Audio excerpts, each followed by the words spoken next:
All right, so good evening. Thanks for joining us tonight for the Masters in Psychology Student and Alumni Panel and Program Overview.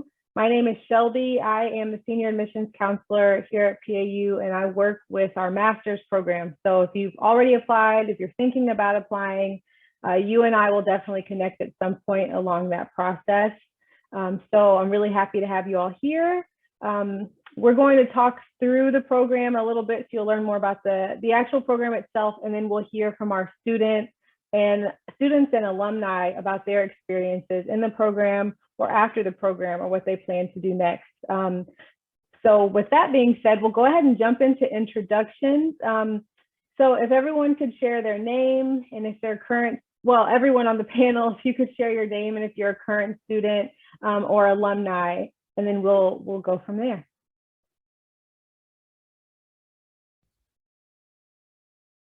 I don't know if we're supposed to go in order, but I'll start us off. My name is Lana Batarse, and I am finishing up my second year in the master's program at Palo Alto University.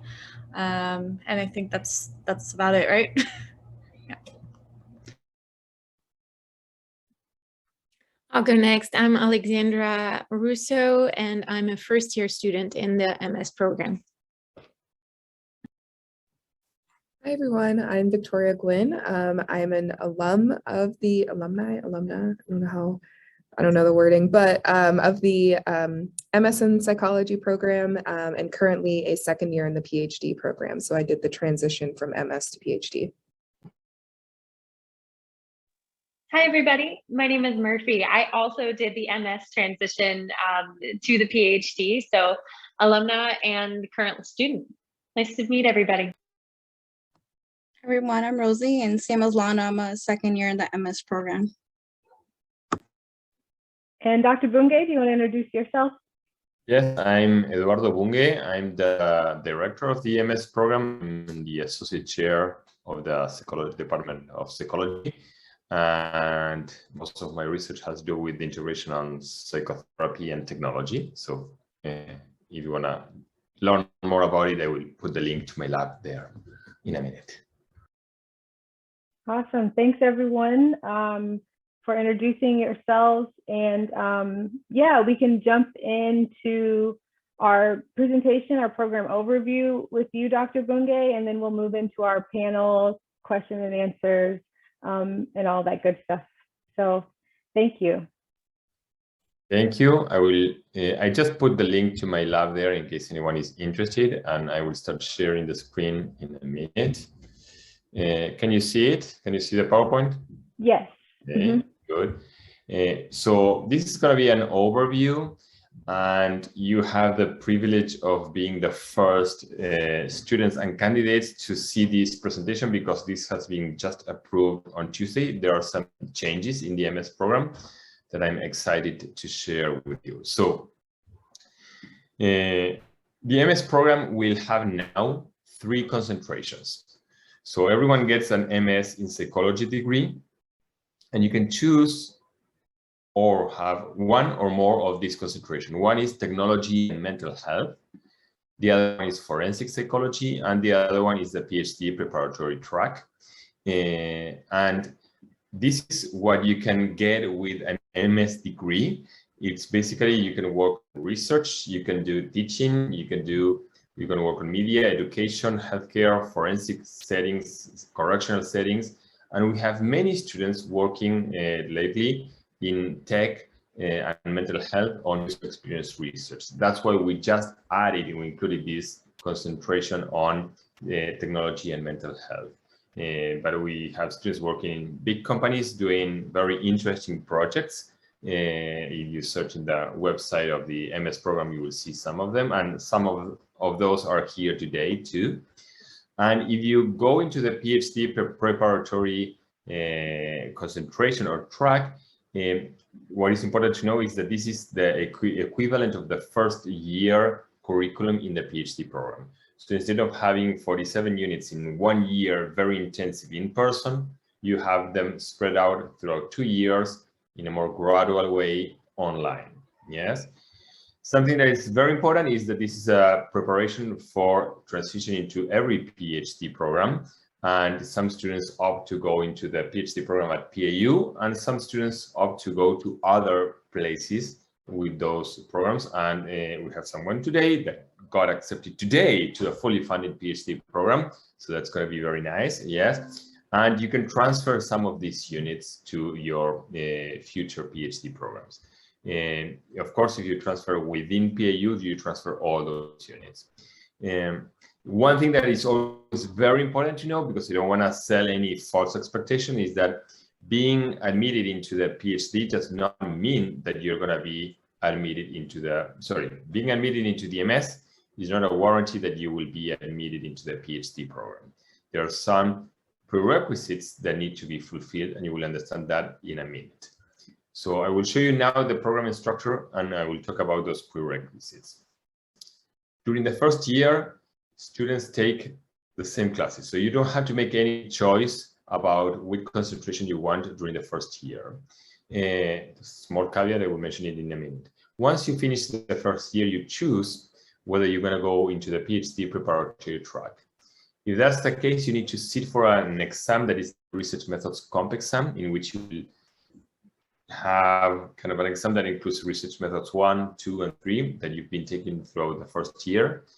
If you pass that exam, you're eligible to an interview with a PhD faculty and a PhD student. And if approved, that means that you are conditionally accepted into the PhD program. Conditionally accepted means that you need to pass all the classes without failing any class. You cannot have more than 1 B-. And of course, you need to pass Research Comp and be accepted into those interviews. So that's why I was saying it's not a warranty that you will be admitted into the PhD program. Yes. This track is 1 quarter longer than the other option that has to do with the MS degree only, and includes a 1-week intensive course that is in person for some students. That will happen next Monday. And you will come here and you will do the clinical interview in class in a full week, every day of the week, every hour of that day. So it's going to be intensive. For those that do not want to go into the PhD program, you have the option of having the concentration on technology and mental health. And that one is 39 units, 36 quarters. And we recommended to start this one during the 3rd quarter of the first year. That's a small detail that if you're interested in this program, we can talk about it more in detail now. If you want to do the forensic concentration, you need to fulfill a minimum of 37.5 units, and that is 6 quarters also. Yes. So what do we have in this? I will talk a little bit about the tech and mental health and then the forensic concentration. The tech and mental health concentration will have 2 pairs of courses. The first pair of courses will focus on which digital tools work. And the second pair of courses will have to do with how to create digital tools. So going to which tools work, the first course will focus on technology and mental health for children and adolescents. We'll learn about video games for prevention of depression, video games for treating attention problems, chatbots, internet interventions, apps for anxiety that have been shown to reduce anxiety symptoms in children and adolescents, and also the impact of screen time on well-being and the impact of social media on well-being. Yes, so it's going to be like a class that focuses on how technology can impact our development, and also how can we use technology to have a more healthy development. The other class is going to be on evidence-based internet interventions to reduce health disparities. This is based on a material that Dr. Munoz created. Dr. Ricardo Munoz is one of the pioneers on internet interventions to treat depression throughout the whole world. He has been doing these studies in Spanish, English, Chinese, Arabic, Russian, many languages, and he has studies with 200,000 participants, things like that. That's very impressive, and he's worldwide known in this field. He's a PhD faculty at Palo Alto University, and he had created this content, and we will be using it in this class. The classes on how to create digital tools have to do with mental health and design in the digital world. This is mostly user experience, and probably the instructor here is going to be Katie Taylor, who is in charge of the VA mobile app team. So they are the ones that created PTSD Coach app and many other apps that are very interesting and very well known in the field. And there's one more class that has to do with evidence-based principles of multimedia learning for design. Basically is how we present the content so that the user can learn it better. Yes. Additionally, you can do as an option an internship in the VA mobile app team that we just mentioned. And you can also take a certificate on digital mental health through Concept. Those things are for free. Is basically to improve your curriculum when you try to apply for jobs. And here you have the certificate on foundations of digital mental health. These are the courses that are included. These courses are totally automated, and you can do them through Concept. One thing that I didn't mention here, I'm seeing Victoria here, some students do an internship in the e-clinic at Palo Alto University. So that's another opportunity to learn about digital tools for mental health.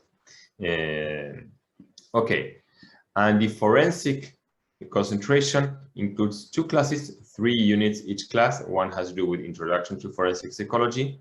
The other one is assessing and managing risk.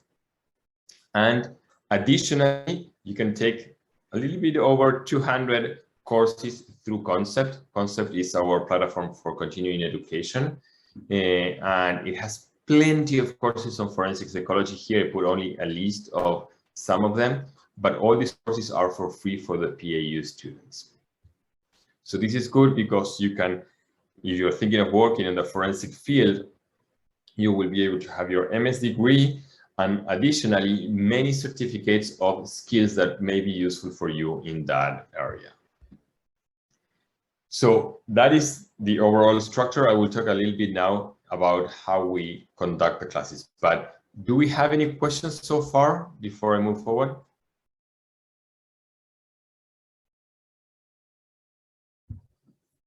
I can see the chat. So I usually don't like to talk a lot by myself. So that's why I'm asking if there's any question. But if there are no questions so far, I will share a little bit. Oh, yeah. Someone wants to say something? Yes. Hi, my name is Toya. And my question is, I'm currently trying to decide which direction, which program I should go into, which would be best for my career. I'm interested in being a therapist, but I'm also interested in being in getting my PhD as well. Mm-hmm. So initially I thought this was the right approach. And then full transparency, I saw the tuition and I kind of got a little scared of it. I don't know if I'm able to take on that kind of financial responsibility.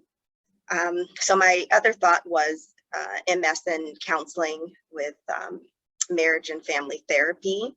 And just wondering if there's an opportunity to, if I chose to go down the route of an MS in marriage and family therapy, if the opportunity for PhD still exists, and would it be a PhD in psychology, and how would that transition work if it is possible? So this is a great opportunity to clarify something that is always confusing for everyone. Yes, I think that I will spend my whole life clarifying this, right?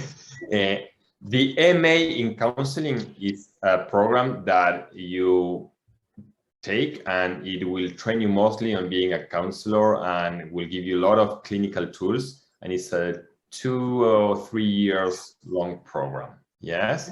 Mm-hmm. And that's a licensed degree program. The MS in psychology is not a licensed degree program. So if you want to be a therapist, the MS alone won't help you. If you want to be a therapist, you need to do the MA or the PhD program. And the PhD program, we all know, is a longer program, 5, 6, 7 years of your life fully committed to that, right? So for being a therapist, you have those two options, the PhD or the MA in counseling. The MS is a degree by itself that says that you have the knowledge on psychology, that you can apply it in human resources, you can apply it in education, you can apply it in non-governmental agencies, in tech and mental health, in research, those type of things. Or you can use it as a step towards the PhD program in case you want to do that. Make sense? Yes, yes. So it is a step towards the PhD. Exactly. For sure. Okay. But the counseling piece is not a step towards the PhD. Got it. Okay. The counseling degree it's a degree by itself. Mhm. You can eventually get a PhD in counseling. Yes, that's something that we currently do not offer, but we are hoping to be able to offer in the future. Okay, that sounds good. Thank you. You're welcome. I see that Sweta has a question. Hi, Shweta here. Sweta. Thanks for this session. My question was around the tech and mental health program. And I was wondering if somebody had a background in computer science, they would have a sort of advantage, or, they would be more acceptable for the program. Well, I interviewed today someone that worked for 20 years in Sun Microsystem, Apple, and Google doing self-driving cars and all that stuff, right? For me, someone with that background for this concentration is the perfect fit. It's the perfect fit because it's someone that will have a lot of knowledge and they can use the knowledge that they gain in the MS in their work, right? If they want to be like a therapist period, then the PhD or the MA would be good, right? But if they want to transform part of the life in the computational field, that's something that will definitely help them. Great, thank you. Makes sense. Thank you. You're welcome. I'm not sure if there's any other question. Okay, so I'll go forward. Okay, I don't want to spend a lot of time. What I would say now is how the program works. And here we have plenty of students and alumni that can correct me if I'm wrong and can say no if I'm lying. Yes, but I think that what I'm saying is truly what happens in the program. So first, you will have weekly required online meetings via Zoom. And you have to think that if you were on campus, you will go to the classroom. Here, you know that you have to go to the Zoom room. Yes. But usually classes are on the afternoons, usually from 5 to 7, 5 to 8, and 2 or 3 evenings a week you will have to take classes. They usually last 90 minutes to 2 hours, except research methods, that it's a longer class. And we try to hold these classes after 5 p.m. so that those that work can attend to these classes. And the one thing that is important to know is how much time you will need to spend. And usually you will be taking classes that are 3 units long or 4 units long. Yes. So you have to count the number of units that you will be taking and multiply it for 3. That will give you an idea of how many hours you will spend for the program. The quick average is expect 20 hours for the program per week. Yes. Of course, there's always some students that go beyond those 20 hours because they're very responsible, and some students that say, okay, I can do this with a little bit less than 20 hours. But that's kind of a number that we usually give about it. And we have a cohort model in which we try to have students feeling connected between them.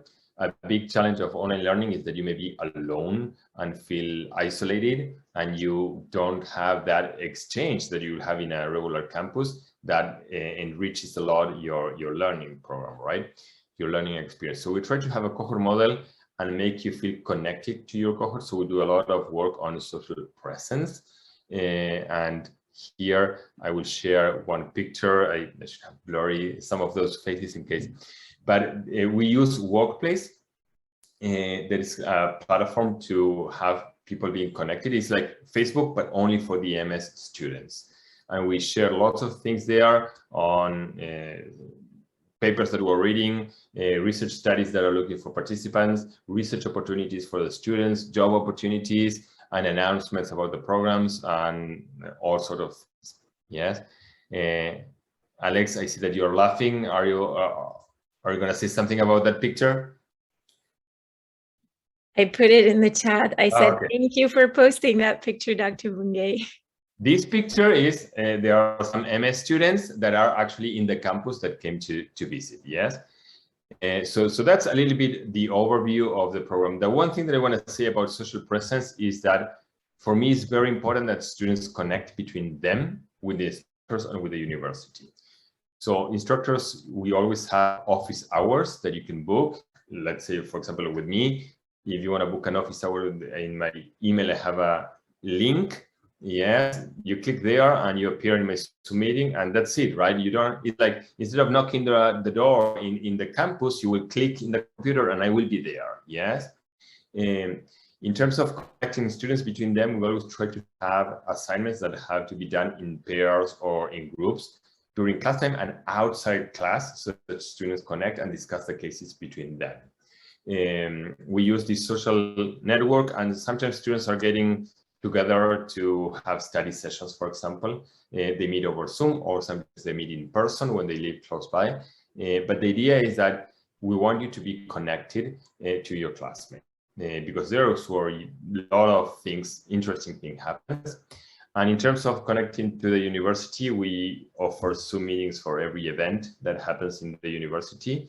And we ask the students to be in student organizations so that they connect with students that are working in the same areas of interest than them.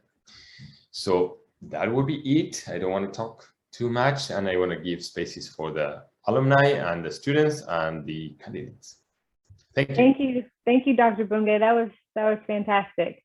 So that's a really perfect transition into our student and alumni panel. So we'll just sort of start with some questions that we already have for the panel, and then we'll open it up to a Q&A from everyone else. So panelists, particularly our current MS students, could you tell us which concentration you have in the program right now and what you plan to do after you finish the program? Yeah, I will start. I will be finishing up in June, and my plan is to transition to the PhD. So I'm in the MS PhD prep. It's been a wonderful time. I love my cohort so much, and I definitely would say that get close with your cohort because it makes the experience a lot better. My plan in the PhD, I really want to get deeper into the clinical aspect of that. I know we haven't had a lot of training in the first and second year of the MS, so I'm excited to start at Gronowski in June and July, and also pretty much just integrate that with my career. I've done a lot of user experience work, which actually Dr. Bungay has mentioned with, I believe Katie Taylor. I did the PTSD coach and all those different kinds of mental health apps within that internship. So it was very awesome. It brought me to user experience and beta testing and all that stuff. So that's what I'm currently doing for a clinical psychologist. I'm helping him build a mental health app right now. It's awesome so far. So yeah.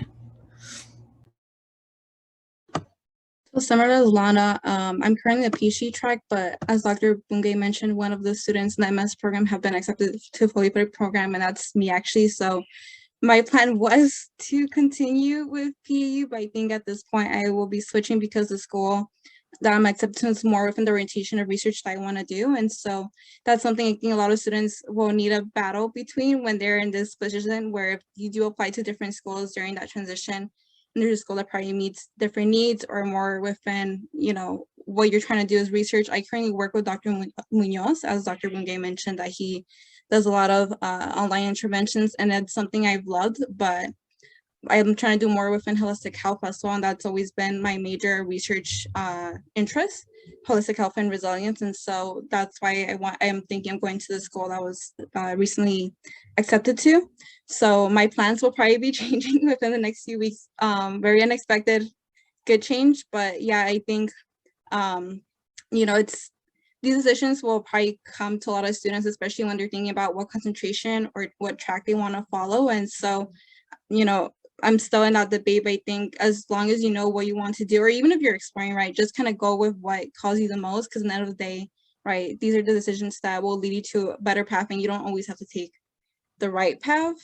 It's gonna kind of fall in your laps, or that's how I felt for me. So, but as Lana said, the program has been really great. I really enjoyed it, which is why it's like a bittersweet position to be in. And so, yeah, that's my side of it. Thank you. To add on to that a little bit, I definitely agree. Sometimes the world will show you something and you'll think that it's for you, and then it'll show you something else and you land into a completely different path. So my advice is go with the flow, be positive about it, and know that there's always going to be another door open for you. Even if it's not the one that you want, there's always going to be another door.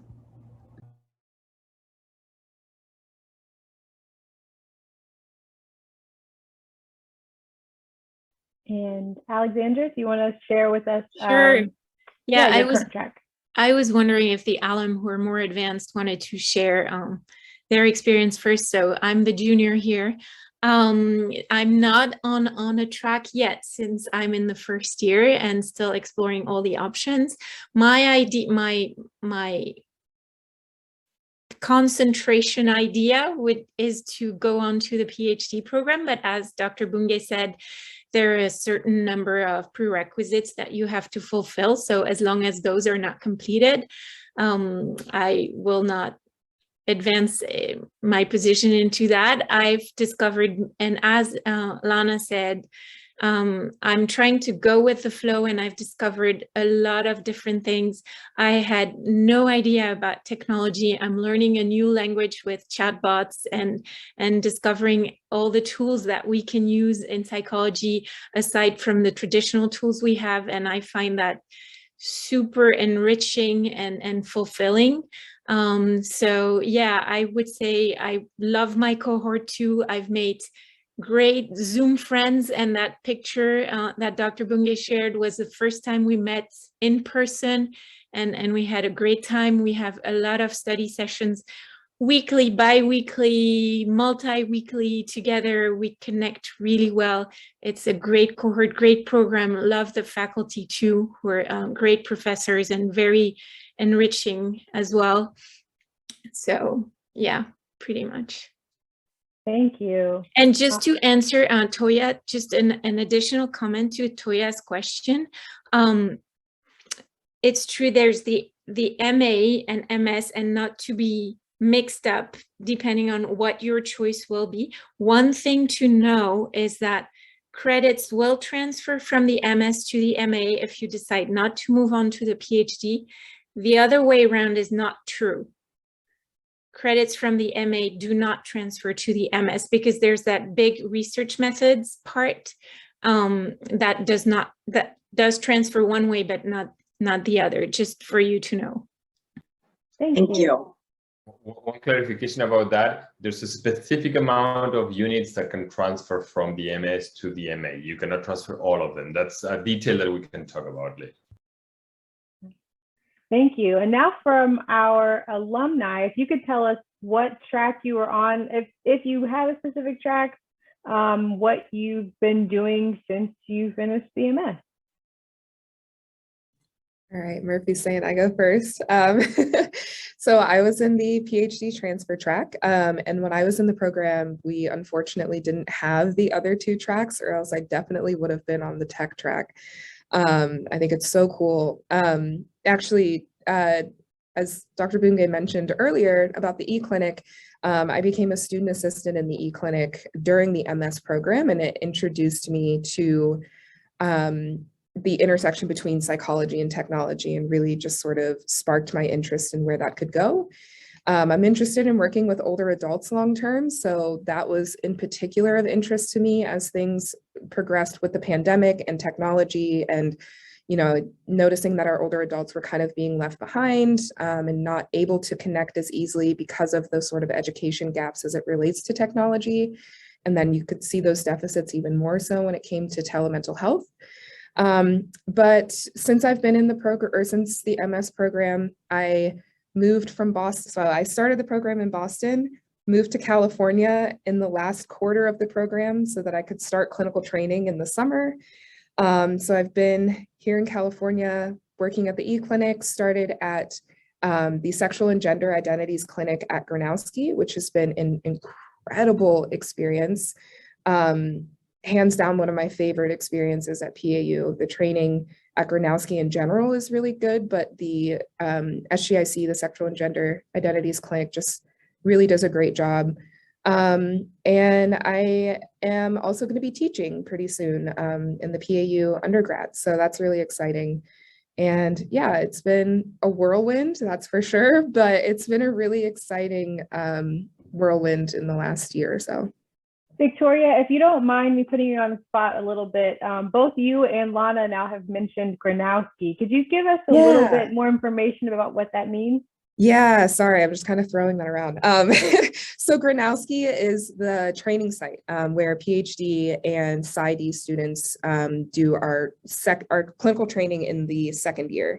The MA students don't do their training at Gronowski, and I believe that was mostly just a matter of space. But in the second year of both of the doctoral programs, students get their first round of training there. And then there are specialty clinics, one of which is the Sexual and Gender Identities Clinic. And then there's also Clinica Latina that specializes in providing care in Spanish. And so very cool opportunities there. And I think, is that the only other clinic currently? Okay, yeah. So before I even start Gronowski, I'm actually in the process of finishing up a clinical interviewing class, which is, I guess you would say, asynchronous because it's all done online by yourself. It's about 11 weeks and you take a bunch of modules. We have a textbook that's assigned, and then we have a intensive clinical week, which is actually next week for me. And we're pretty much going to be practicing a lot of the interviewing skills that we're learning inside of the textbook and all of the different, I guess, clinical approaches to therapy. So that is something that's starting next week. And then later on in June, I'll actually be starting the Gronowski Center. And congrats on your teaching position. You were a great TA, so you're going to be great at that. Oh, thank you. Thank you both for expanding a little bit on the Gronowski Center. Murphy, how about you? Hi, everybody. So when I was in the MS, I was living in Colorado and working like 60 hours a week, and there was no track. So you all are super lucky if that's something that you decide you want to do. Everybody was either you get an MS or like just in psychology, or you go into the PhD program, and there was no differentiation. We just all either graduated or continued on. And right now I'm in my I started in the MS in 2017, and right now I'm in my fourth year of the PhD, but because they have the MS splits the first year and two, it's technically my fifth year with PAU. I'm also in the forensic track. I finished all the forensic classes in the PhD program, which is just builds upon if you do the forensic MS track, you just get more classes and things like that. So it gets a little bit more expansive. And I'm going to internship next year. I also teach like Victoria, and I'm so proud of you. Good job. We both are teaching in the undergrad program, and it's really fun. And I love meeting other PAU students that way. And my final plug, just from personal experience, is that my cohort and I from the MS, there's like 6 of us now, we talk every day. Like this morning, I had a chat from them before I even woke up. So I woke up to a chat from them about some like grad school joke or something. We're recording, so I won't say trauma bond, but there is a bond of students that go through grad school together, and you need your peers, because if you're working or if you have a family or something's happening and you forget something, you need a group to remind you and just to carry you through it, because it is a unique experience. It's also unique being an older student going back to school or doing school at night. And I'm very thankful to my peers in the MS. And I'm also thankful to the structure, because just to speak to the financial component, it is considerable. And it is something that I had to think really long and hard about.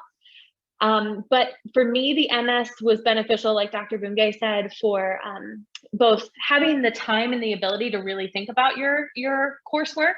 The in-person cohort in the PhD program, they're slammed. They have so many classes. It's very difficult to retain stuff, and they don't typically enjoy their first year. I had a great time in the MS because I read my books. I did all my readings. It was fun, and it was at a pace that I could sustain while also having a job to offset some of those additional costs. So even though it is cost prohibitive, get it. If anybody wants to email me, we totally can.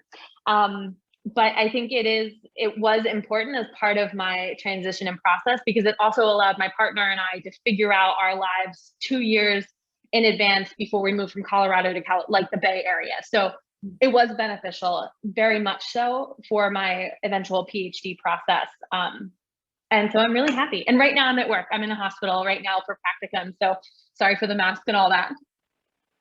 Yeah, I just wanted to add to that, because I also, I was in Boston working full time when I was in the MS program, and the MS program gave me the opportunity to kind of have one foot in the clinical working world and one foot in the clinical academic world. And when I tell you that experience has been invaluable while I've been in the PhD program, I really can't emphasize it enough. Just having that work experience, I'd say once you start clinical training, having a little bit of working knowledge of having been in the real world and sort of working really comes in handy. So yeah, I would just echo that the MS program really gives you an opportunity to sort of do things at a pace that allows you to continue doing multiple things at the same time and not just being a student for a little while. Thank you all for sharing about your experiences with the MS program. I love how much enthusiasm is in this Zoom room. It really is making me feel really happy, and I'm really glad that we got this awesome panel tonight. So I'll open it up for questions and from the participants. If you have any questions, feel free to just unmute and ask them. We have plenty of time to take questions and answer questions or have a discussion.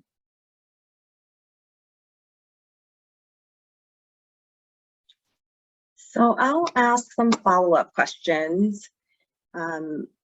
Thank you, Murphy, for touching on the working piece and older student piece. I consider myself a very seniored student.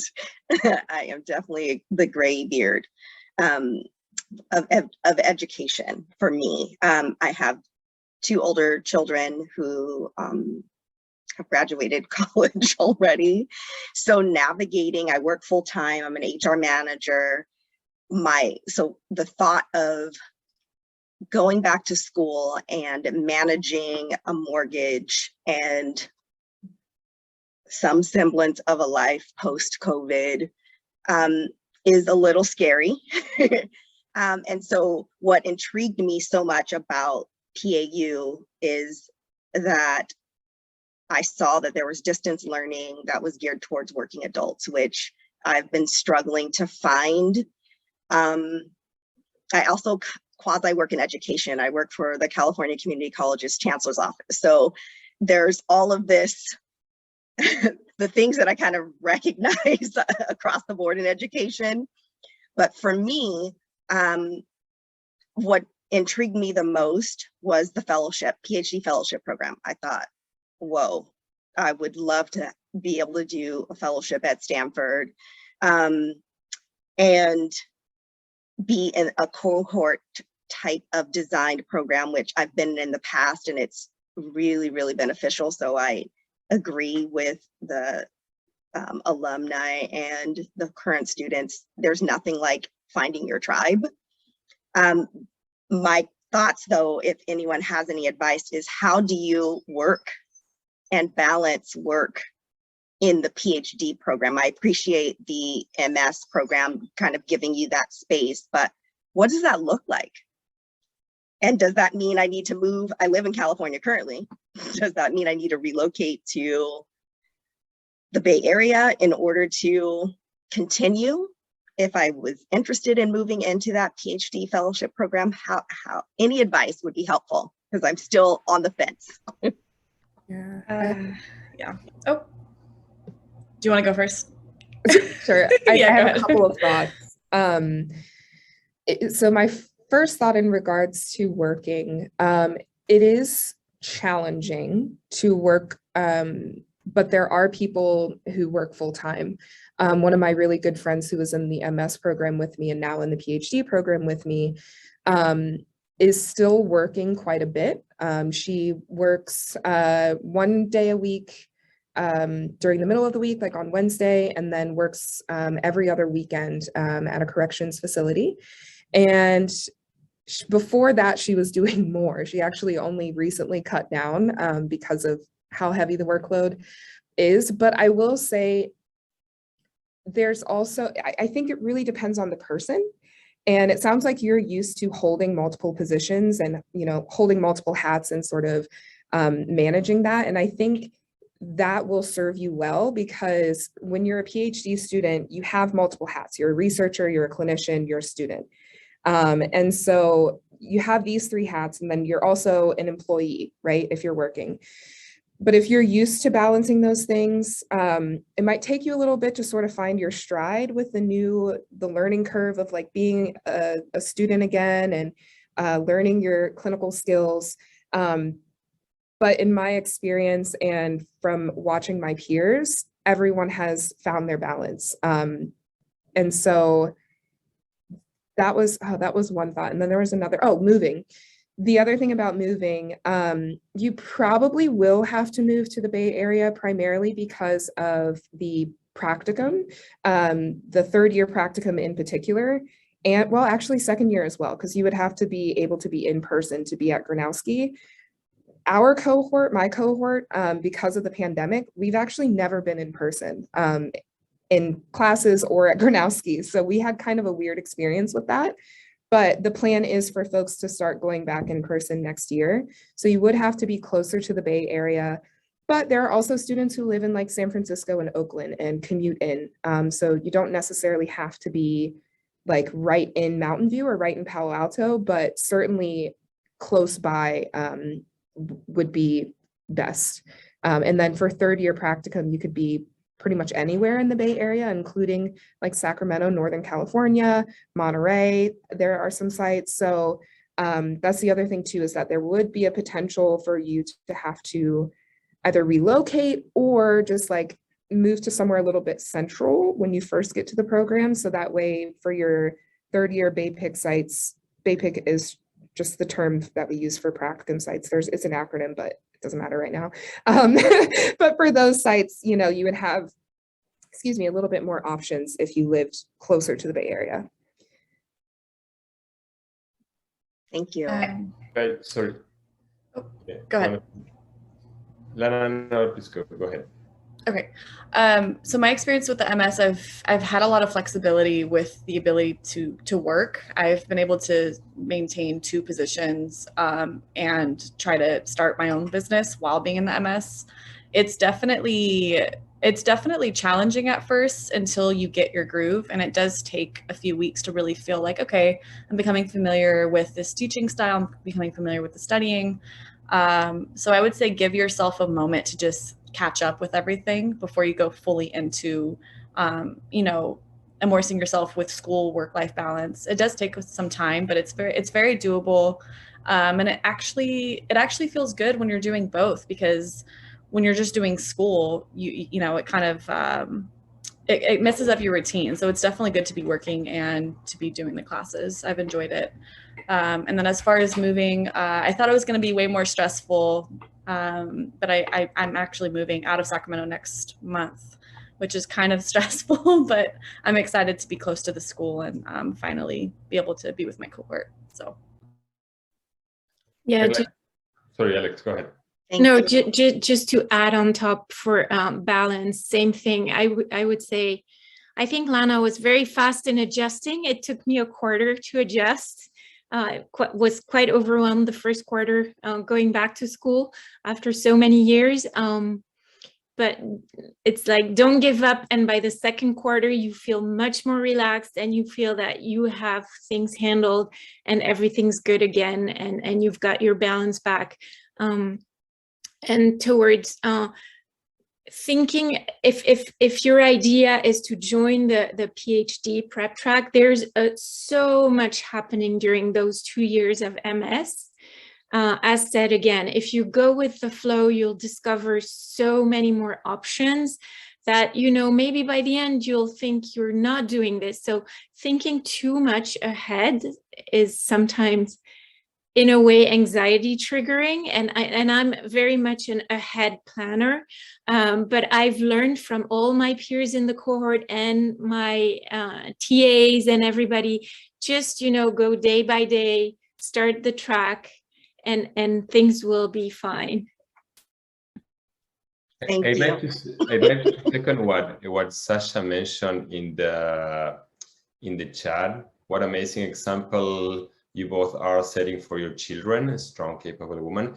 I can say this from a child perspective. My mother studied while I was in high school, right? My wife is starting next week a master's program. I think that for our children, that is great. Yes, and I can tell you that there are many working parents that are taking this program, right? Of course, it's challenging, but there are many successful stories of successful students that have gone through that route. Thank you. I appreciate everyone's comments. It's super helpful. I definitely am over planning and overthinking, and I know that that's getting in my way. So I appreciate the reminder, Alexandra, to just kind of go with the flow a little bit and allow things to happen. I think I have a little bit of PTSD for a program that I was in that was fast-paced and nonstop. And I think towards the middle, I was like, I don't know how I'm going to do this. And then setting crazy goals for myself. I wanted to graduate summa cum laude, and I did, but that working full-time with kids and transitioning in college, and it was a lot. So that's kind of where I'm like, I just want to know that I'm not going to be in that space again. But I think I should look at it a little differently, knowing that if I do come to that space, I can get through it. So that was helpful. Thank you. Yeah. And just to even add to that, I mean, whenever you get into PAU, you're part of a community. The faculty make you feel welcome. Faculty are here to help you anytime, office hours, extra office hours, there are tutoring opportunities. They're all opportunities to really support you and get you towards your goal. The idea is not to have you struggle. It is challenging, that's for sure. It's not like a piece of cake and you get in, and if you don't study, you get a straight A. But there is support along the way all the time. Yeah, I was literally just going to say the same thing, Alex. Like, Toya, I relate so much to what you're saying. I was doing the absolute most and stressed out and asking myself why. And I'm like, oh, I did this to myself. And I literally just had a conversation yesterday with my academic advisor where she literally gave me permission not to do as much. And that kind of support, especially depending on your background and the identities that you hold, can be critical. But my experience at PAU is that the faculty have been so supportive. I've had faculty who have been a mentor to me since, you know, the first couple of weeks of the MS program, and I still hold really great relationships with them. And yeah, you won't be alone, put it that way. And if you do have these moments where you feel like you're alone or you feel overwhelmed, the faculty are really good. It's kind of the nice thing about being at a fully psychology school is that they know the nuances on a different level. And so the way that they kind of approach helping you with those things is probably different than your last experience at school. I do want to second that, especially the support. For me personally, when I first Unfortunately. When I first came into the MS program, I was actually a caregiver for my dad. He was a cancer patient. And I was also working part-time and volunteering in 2 different research projects. So I had a lot going on. And I remember for Dr. Bunge, I probably met him like every other week at that point. I was constantly in his Zoom meetings or trying to get into his Zoom chat and letting him know of like what's going on, asking for advice. I did also volunteer at a lab at PAU. And so my advisor at the time was also super supportive. She would always, this week if it's too much, or maybe, try doing this or managing that, talk to your supervisor, ask for less hours, kind of like find your pace. And so I spent a lot of times being in class at the hospital or driving, it was very hectic, but, as I mentioned, because you have support and you can reach out to your professors as well. I remember multiple times, actually Victoria was my TA when my dad passed, and she was very helpful. It's just like, if you need anything, you need advice, whatever case may be, let me know. If you need, to meet so we could like study together, like need extra pointers, I'm here for you. And so I really appreciated that, because knowing I had the support, even though things felt a little chaotic, I knew that I had something to lean on, and that I think helps you go really far, especially if you're doing a grad program, which is really rough in general. So to have anything going on in your personal life, working full-time, kids, caregiving, whatever case may be, you want to make sure you have that basis and platform to kind of like have stable ground, right, regardless of what happens. And when I started my second year, I started working full-time since I had a bit more time. And so that's been a whole other unique experience, but it's possible, right? And again, sometimes if I need a little bit of flexibility, if I need advice, whatever the case may be, I always email my professors, and I've never had a professor who was like, you're alone on this. So I hope that kind of helps ease any nerves you might have. PAU for me overall has been very supportive in everything I've needed. So hopefully that kind of helps, again, ease those nerves a bit. Thank you, Rosie. That is, I'm starting to feel like I belong here just in this session. I actually I'm at Stanford a lot. My daughter has a disease called sickle cell disease. And so we're literally in the throes of a gene therapy trial, phase 1 gene therapy trial at Stanford. So I am a caregiver as well. So when I say I'm stretched thin, the thought that I'm even considering school now in the midst of all of this is part of my cuckoo. But I appreciate the level of transparency everyone has had in sharing that it's not easy, but you have the support. And most importantly, all of this is doable. So thank you so much. Yes. Thank you. Thank you, Toya, and thank you everyone for sharing your input. I see that there's a question from Tiens. Would anyone like to answer that question? I can answer that real quick. So my experiences between the MS and the PhD have been different, clearly, because there's different prices. Got it. In the MS, it was my experience that there were a lot of people working, and if you didn't have too many other obligations outside of your rent and whatever else you were currently doing, a lot of us tried to pay down our student loans within the MS as much as we could during those years. So making that a regular habit, saying, I'm just going to put X amount of my paycheck, whatever, towards the MS while you're in it. So that can help. If you're not in a financial spot to be able to make that happen, that's totally okay. And it was probably about 50-50 between my MS cohort. Some of us took out loans for that. In the PhD program, I would say most students take out loans unless they are personally funded in other ways. And that's been my experience of that. There are some students that apply for grants and get them for research or for their own personal study. There's also quite a bit in the student body of financial irresponsibility. So one of the things that I do every year, and started it in the MS, my partner's an accountant, so this is probably why I have a leg up on this, but I meet with financial aid once a year to talk with them and say, what is my number? Sit with me for 30 minutes and we go through and we look at it each year. It's like usually in May every year. And they probably know me over there, and that's fine. And the poor folks, they like every year I'm there. But it's really beneficial. And so I think that that's something that you all should think about doing, no matter what your financial situation, no matter what it looks like.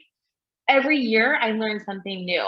Every year I figure out other ways to maybe take out fewer loans, or just to, right now I take out only enough to cover tuition because that's my financial privilege of my partner paying our rent. So there's that too. But if you meet with financial aid, they will sit down and talk with you through, like, okay, what am I going to walk across that graduation stage at with, and that's a number that you need to be financially aware of to make this a viable opportunity. Now, for my final spiel on this part, the post-graduation opportunities are present to get your student loans either repaid through the tuition, or not tuition reimbursement, if you work for a nonprofit or a government agency for 10 years, you can get them paid off. There's also other opportunities, contract bonuses, things like that, that corporations will give you if you have an advanced degree. They'll help you pay that off. And then I think that was it. Their financial aid will help you with this. And there's also people out there that do their own private consulting businesses. I already found one. So if anybody's interested in this, let me know and I can send them to you.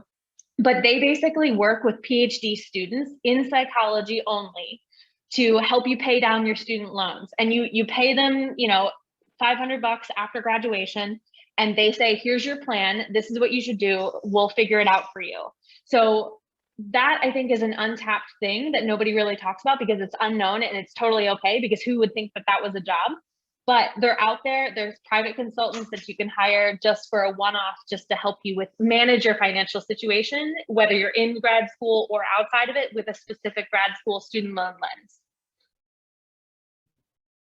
Yeah, and I can speak to some of the funding opportunities inside PAU especially, but occasionally like research outside of PAU. But PAU offers a lot of student job opportunities, and that's one thing I really appreciate. I think I've worked so many different student jobs at PAU.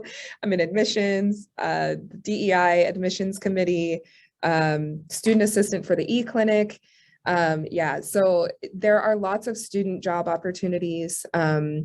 And then in addition to that, a lot of the research labs, a lot of the academic advisors will help you try to find research opportunities that are funded, or like funded opportunities through the APA, the American Psychological Association.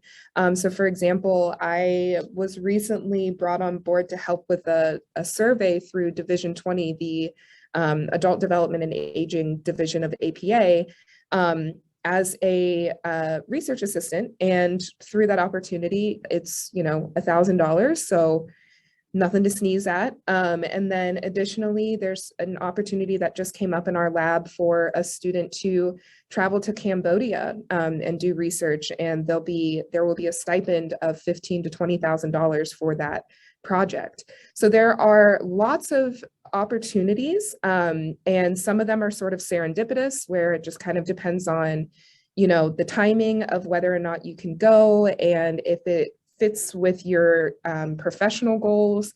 But other opportunities are really open and available to everyone. And the other thing too, I think I mentioned this before, but there are quite a few people who still work like part-time or full-time jobs at other places. Usually the folks that are doing that are, their job is sort of clinically related. So that way it's still within the realm of their clinical interests. And so they're not only gaining experience, but also getting money for that experience. So yeah, I would say there's definitely lots of opportunities for funding. Check out the APA website. They also have the Minority Fellowship Program or is that what it's called? Yeah, the MFP Minority Fellowship for the APA, which if you can apply to that, and if you receive that, it'll essentially pay for your entire education for your PhD. So there are lots of opportunities out there. It just takes a little bit of digging sometimes. And yeah, I would also agree with Shelby that the financial aid office has been really helpful every time I've checked in with them. So they do a great job. And I dropped a link in the chat of the scholarship page on our website, because financial aid updates it with external scholarships and PAU scholarships,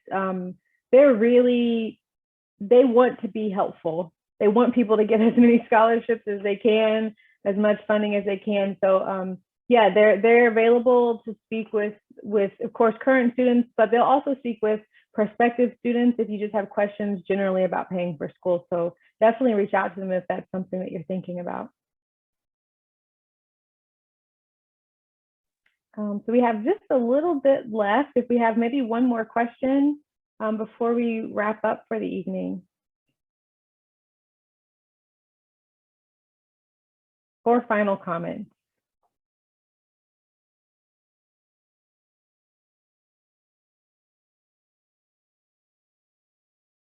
Okay. Well, oh, go ahead, Dr. Bungay. I unmuted myself, but I didn't have a specific comment. It's an automatic reflex. Sorry. Well, I have really enjoyed this. I feel like I learned a lot, and I've been working with this program for almost 3 years. So I'm very excited about the panel. Oh, Stephen, go ahead, please. Stephen, you have your Zoom hand up. Maybe that was it. Oh, there we go. Yeah, I'm just trying to find a quiet space. I was wondering, I've been thinking about asking this question. Why is it that you guys haven't placed up the prereq for the MS program for some of us transitioning from other,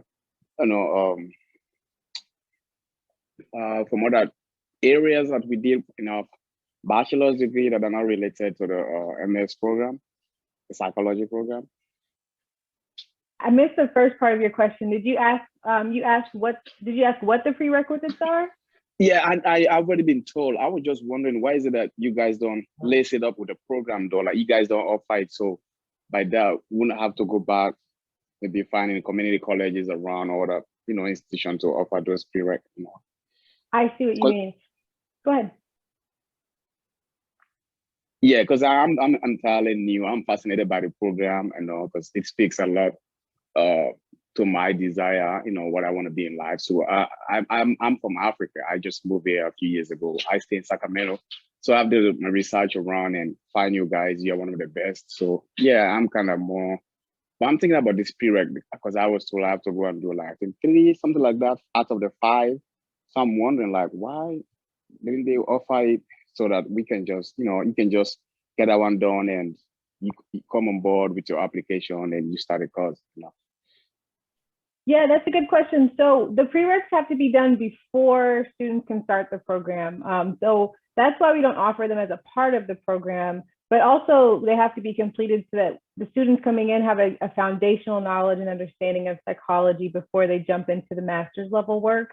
There probably are some opportunities to take those classes at PAU, but I always tell students to take them at a community college or online because it's just way less expensive to do it that way, and it's usually faster. So that's my advice on that when I talk to students or prospective students, is just to knock them out at community college or an online school because it's just a little bit more accessible for most students applying to the program. But if you've already taken them, even if you're not a psychology major, but you already took stats, for example, you don't have to take it again.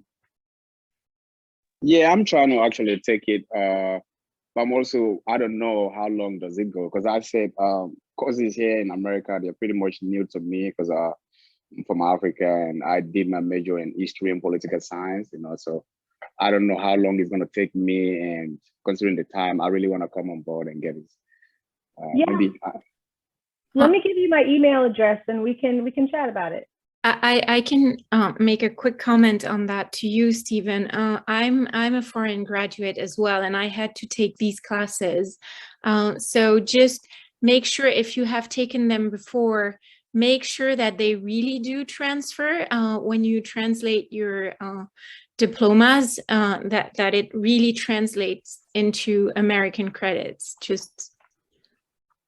Yeah, on that part, I have done it already, and it's okay, well, then equivalent awesome. Of US bachelor's degree. Yeah. So that has been settled. Yeah. I'm just concerned about this prereq, you know. I don't know how long it's gonna take me. I want to come on board the program, you know. So.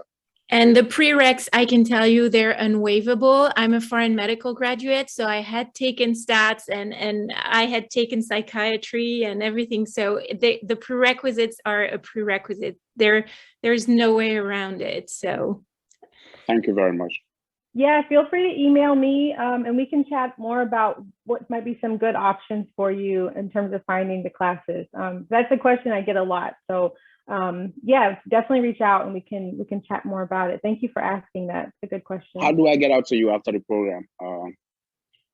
Yeah, I just put my email into the chat. All right. Okay. I will do that. Thank you very much.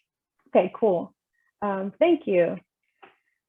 Okay, so I guess at this point in time, we'll go ahead and wrap things up. I want to thank all of you for being here, both the visitors who don't go to PAU currently and our students and alum, and of course, Dr. Bungay.